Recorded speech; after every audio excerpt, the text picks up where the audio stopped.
Good day to you, brothers and sisters.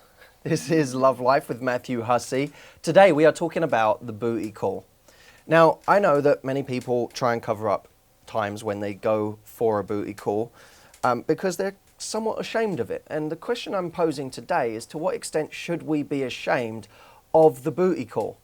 Many of you, I know, will have a situation that you don't really call a booty call, so let's kind of lump some of those in as well. I know many of you will be seeing someone right now and you go, it's not really a booty call, you know, we do see each other and we are friends and we do get along really well, and, you know, it's not 11 o'clock when he calls me, it's 10:30. But I know many of you are engaged in a booty call of some kind, and I want to first list the types of people that are involved in a booty call. The first type of person is, let's be brutal, the person that wants the other person for sex, but doesn't really want them enough for a relationship. They see this person as, well, you know what, they'll do for now. I'll just keep going with this for the moment. The other type of person, person two, is the person that wants more, but doesn't know how to ask for it, or has asked for it and that person has said, no, I don't want more, so now they settled for the booty call. The third type of person is the person who has, for some emotional reason, an issue with people getting too close. They don't want to make themselves vulnerable. They don't want to get into a meaningful relationship because they're scared. They find a booty call as that halfway point between between never opening up and opening up completely and making yourself really vulnerable. So here's my question to you. If you're in that situation right now where the booty call is part of your life, which one of those three are you? Here's the thing. Most guys would put themselves in the category of, I don't really want more with this person, but it's good for now. It's good for sex. It's good to fill a need. A lot of guys fall into that category. There are certainly women who fall into this category as well, but women aren't validated by sex in the same way that guys are.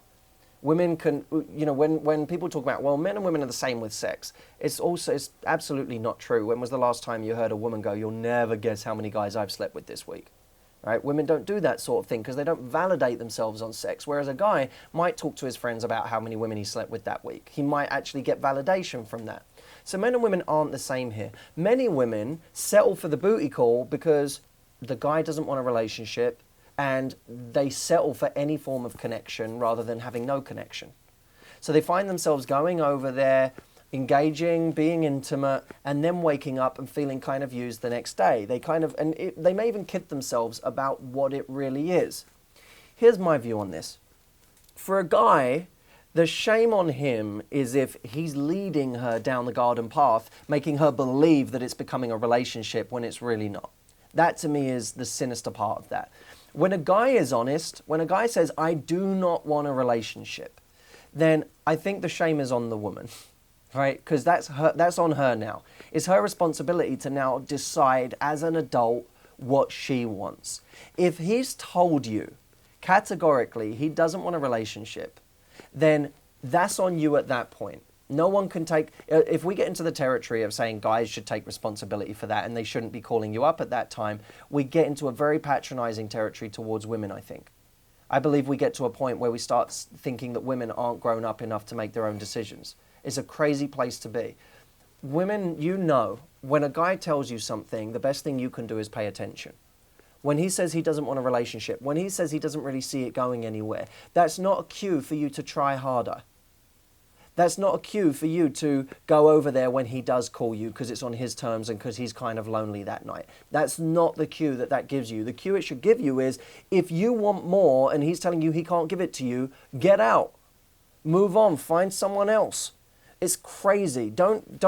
Never stake your happiness on the idea that he might be in denial. It's a crazy thing to do, and it's just another way of settling for a connection that you don't deserve. So, men, I'll say this. If you're not being... I haven't got any problem with... Look, you guys screw each other as much as you want. I haven't got a problem with that. Do what you want to do. But men, if you're not being honest about the fact that you don't want a relationship, shame on you. Women, if you're not listening to the fact that he says he doesn't want a relationship, shame on you.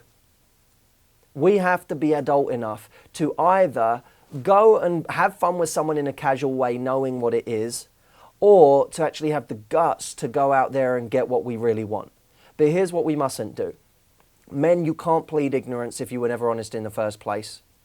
And women, you can't say that guys were leading you on if they give you honest red flags in the first place. You have to be able to pay attention to those things. So, if you have a booty call right now and you want more and it's not going anywhere, go find something else. If you're enjoying it for what it is and you can be happy and know you can be happy, enjoy it. But never put yourself in that victim mindset, because you're far more powerful than that and you don't need to live there. All right, my friends, this is Love Life. Hashtag Love Life. Let us know what you thought of this episode, and I can't wait to see you in the next one. Take care.